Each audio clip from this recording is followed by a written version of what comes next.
Alright, so we're going to hop in the lab, check out some substrate, and then we're going to initiate some of them out in the fruiting chamber. So first up, we got this culture from Microdex Mushrooms. Go check him out if you haven't. It's the resinous polypore. By the sounds of it, this only likes the fruit like one time a year, no matter when you initiate it. But it's fully colonized, so we're going to fire one off and see what it does. Next, we've got the Pleurodus populinus, PPOG.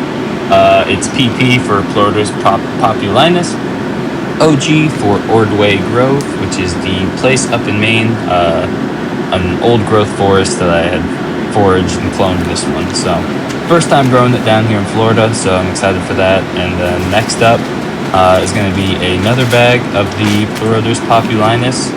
So I've got two, both 5-pound bags. All of these are with the Masters mix. Roughly, I use actually a little bit more hardwood pellets than soy hull pellets, not 50-50. It's 3 cups wood, 2 cups soy hull, but you can see everything's nice, colonized well, good even growth. These aren't begging to be fruited. They could still sit maybe for a couple days, but they're all ready to go. Coral's tooth here. This is the HCFF from Fungi Farm out in Denmark. But I got this culture via main cap and stem. And so you can see the Hericium, the coral's tooth, is a little bit lighter of a mycelium. It's a little wispier, and so it doesn't quite pack on as dense of a white kind of mycelial skin as some of the oysters and some other species. So the Hericiums don't always look as heavily colonized as others, but too much longer and it's going to start fruiting on its own. That's what Hericiums are known for. They just kind of fruit. But let's compare the colonized to a freshly inoculated block there, and you can see the color difference. Feel free to go back and stop at the video so you can really see the difference between the two. Next, we have here a bag of wine cap spawn. I'm getting a bunch of wine cap ready for some customers as well as for the garden myself. I want to get a big pile going. It's been a couple years since I've gotten them going in the garden, just due to space and time, but you can see this one needs a little bit more space and time still. It's not quite colonized, so within a couple days that'll be ready. And then next we have some freckled chestnuts. So while this looks fully colonized and it looks as far along, if not just slightly more than those bags I just showed you, the freckled chestnut here is only about 3.5 weeks old. And so I've got to wait probably 5 weeks, maybe even 6 weeks. Kind of depends on the amount of spawn, your temperatures, conditions, things like that.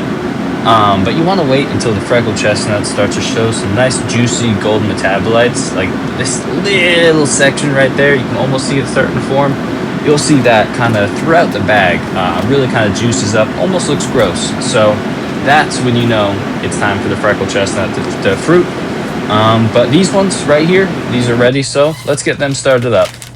I'm going with a really low-tech fruiting chamber here. It's just off of an Amazon Martha tent and Martha tent for Martha Stewart, but just pulling out some older blocks. These are on like their second, third flush, some of the blocks I have in here. So I'm just kind of picking through. These are some gold enokis. I'll probably leave them. This one, I'm kind of curious what'll happen. It's a second flush. It's doing its thing. You can see that little pinch of green in the center. I'm not doing anything for production in here right now, so we'll see what happens. But just moving some blocks around. This one right here is the purple mukitake, a few days in, so it's not fruiting yet. Got this from main cap and stem as well. The PSMU, so that'll be some really cool fruits once that gets going. This is another oyster block that's on its second or third flush, so I'm just setting that one aside. Gonna add these to the garden, throw them in with some peppers and stuff in the soil. This bad layer right here, woo, alien fingers. Nope, Tiger Sawgill, same thing. You can see the confusion, but it's just like super weird, lanky. I can't give them enough fresh air. Caps are different colors. I love it. I don't really know what I'm doing with it, but you can see it's just really cool and fascinating. And so I'm waiting on the caps to expand out. That way I can get some spores, get some clones, and kind of work it a little bit further. But let's get these fresh bags loaded in here. And so I'm going to space them apart on this middle shelf and put them every other. So that way they're not side by side. And maybe the left side gets way more air or the right side gets more sun or something. Spread them out a little bit. Put the resinous polypore up top. That'll probably move around if it takes a while, but we'll see what happens. Play with the microclimates, but gonna bust out the old pocket knife, slice them up. So depending on the species, we have the resinous polypore up top. So that one's gonna want to conch out. So I'm just gonna slice a little slice diagonal across the bag, perfect for a little conch to come through. This is a oyster, the Pleurotus populinus from Maine, PPOG. So we're gonna hit it with the X. Oysters love like an X or a triangle. That gives them good surface area. This one's a coral's tooth. And so coral's tooth and hericiums, you can do a diagonal slice or a little X as well. They like both. I usually just go with a straight slice, but we're gonna do one of each, one X, one slice. And then the other oyster bag, I went with the diamond. So sometimes I do all one type of slice. Sometimes, especially if I just have two bags like this, I'll do one X, one triangle, one horizontal, diagonal, one X for the whatever it is. Just change it up a little bit, see if they have a slight preference. It gives you slightly different pin sets. So we'll just go through the tent, check some things out, gawk at the Tiger Sawgill maybe once more, because yeah, gosh, she's weird. If you've grown Tiger Sawgill or know anything about it, comment below, message me, tell me all about it. I'm learning about this species, and it's just one not many people are growing, so I'm having fun with it. And same with this purple mukitake. I'm excited to see this one start to fruit and come through and get some weird, just different fruits. Golden enoki's up there doing their thing. Here we've got the Hericium with the X, the oyster that I hit a triangle with, and then just a slice and an X for the Hericium and oyster there.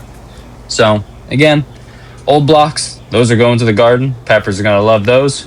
We're gonna close up the tent, get it all situated, show you how difficult this thing is to run and operate. And so we're just gonna pop over here, close these little zippers, probably like halfway. It depends. I've been trying to give the more air to the Tiger Sawgill. Probably the Hericium and oysters you could roll it up just a little bit more, but the Tiger Sawgill I can't get enough fresh air to. So leave those unrolled a little bit. Unroll the shade cloth back over top, make it look nice. It gets like an hour or two of afternoon sun sometimes.